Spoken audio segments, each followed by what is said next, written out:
Welcome friends. तो आज हम रिव्यू करने वाले हैं इस हफ्ते रिलीज हुई पहली बॉलीवुड की फिल्म यानी कि रूही का।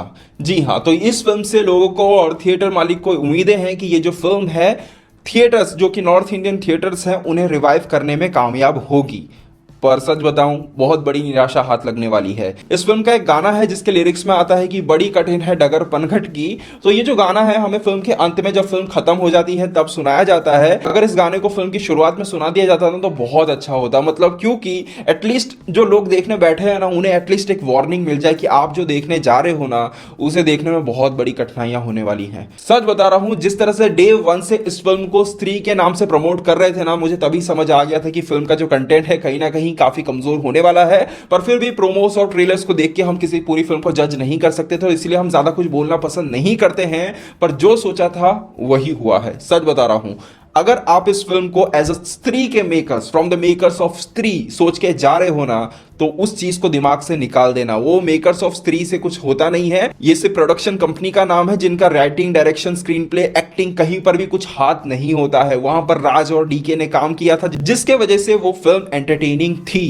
पर यहां पर ऐसा कुछ भी नहीं है। सच बता रहा हूं, ये एक हॉरर कॉमेडी फिल्म है और 2 घंटे 14 मिनट की पूरी फिल्म के अंदर ना ही ऐसी कोई कॉमेडी थी जिसे देखकर मैं बहुत हंसा हूं। और हॉरर की अगर मैं बात करूं तो पूरे फिल्म के दौरान 2 घंटे लंबे इस पूरी फिल्म के दौरान एक फ्रेम, एक ऐसा सेकंड भी नहीं था जहां पर डर लगा हो। और अगर मैं कहता हूं अगर पूरी फिल्म को देखने के बाद आपको किसी सीन में डर लग जाता है ना तो मुझे कमेंट में बताना। मेरी तरफ से बड़ा सा सैल्यूट है आपको।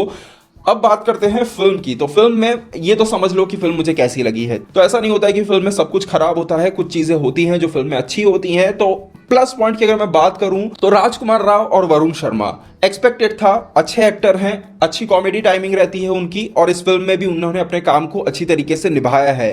पर कहीं ना कहीं जो उनके डायलॉग्स को लिखा गया है और जो ओवरऑल राइटिंग है कैरेक्टर्स की वो इतनी अच्छी नहीं है कि आपको पूरी तरह से एंटरटेन कर पाए। मतलब वो जो उन दोनों कैरेक्टर्स को जो एक्सेंट देने की कोशिश की गई है वो ऐसी नहीं है कि बहुत नई हो और आपको हंसा दे।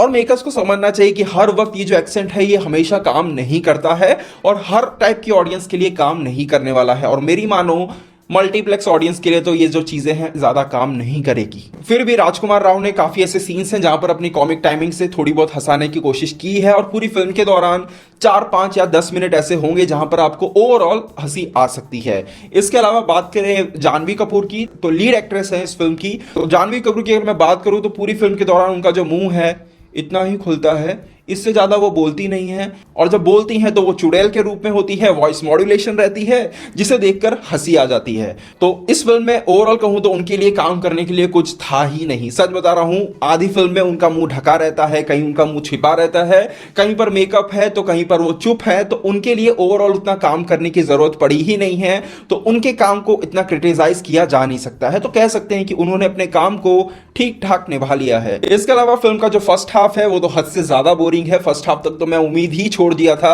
अगर मुझे रिव्यू नहीं करना होता ना इस फिल्म का तो मैं फर्स्ट हाफ के बाद ही छोड़ के निकल आता फिल्म को।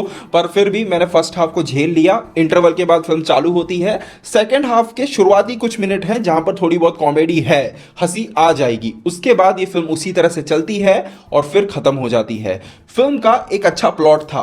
फिल्म के क्लाइमैक्स को अगर आप ध्यान से देखोगे तो फिल्म कुछ ना कुछ कहने की कोशिश करती है, पर उस चीज को कहने के लिए जो बेसिक इमोशंस, जो बेस क्रिएट करना चाहिए था उसे कहीं पर भी पूरी फिल्म के दौरान क्रिएट नहीं किया गया, जिसके वजह से उसका जो इंपैक्ट है वो जीरो रहता है और आधे से ज्यादा लोगों को तो पता भी नहीं चलेगा। फिल्म की सिनेमेटोग्राफी अच्छी है, जो लोकेशन सिलेक्ट किए गए हैं, जंगल, झाड़ी और जो मंदिर वगैरह, वो काफी अच्छे लगते हैं और जो फील है वो दे सकती थी ये फिल्म अच्छी तरीके से। पर ओवरऑल एग्जीक्यूशन जो है वो इतना अच्छा है नहीं। इसके अलावा अगर आप स्त्री फिल्म को दिमाग में रख के देखने जा रहे हो, वैसे तो रखना ही मत, फिर भी अगर रख के जा रहे हो तो उस फिल्म में लीड एक्टर के साथ सपोर्टिंग एक्टर्स जो थे ना वो भी कमाल के थे और उनका काम जो था वो भी कमाल का था। पर इस फिल्म में ऐसा कोई है ही नहीं। मतलब सिर्फ 3 एक्टर और फिल्म खत्म। और बाकी जो कैरेक्टर्स हैं वो सिर्फ टाइम पास के लिए इस फिल्म में डाले गए हैं जिनका कोई भी रोल है नहीं और जो काम भी है वो भी बिलो एवरेज है। तो ऐसा लगता है कि इस फिल्म को जल्दबाजी में केवल फिल्म और स्त्री के नाम पर रिलीज करने के लिए बना दिया गया है, जहां पर यह फिल्म है एंटरटेनमेंट के नाम पर कुछ भी नहीं देती है। तो हो सकता है कि इस रिव्यू में एज अ फिल्म मैंने काफी कुछ चीजों को मिस किया हो, पर कहना चाहूंगा कि ओवरऑल ये जो फिल्म है उतनी अच्छी है नहीं।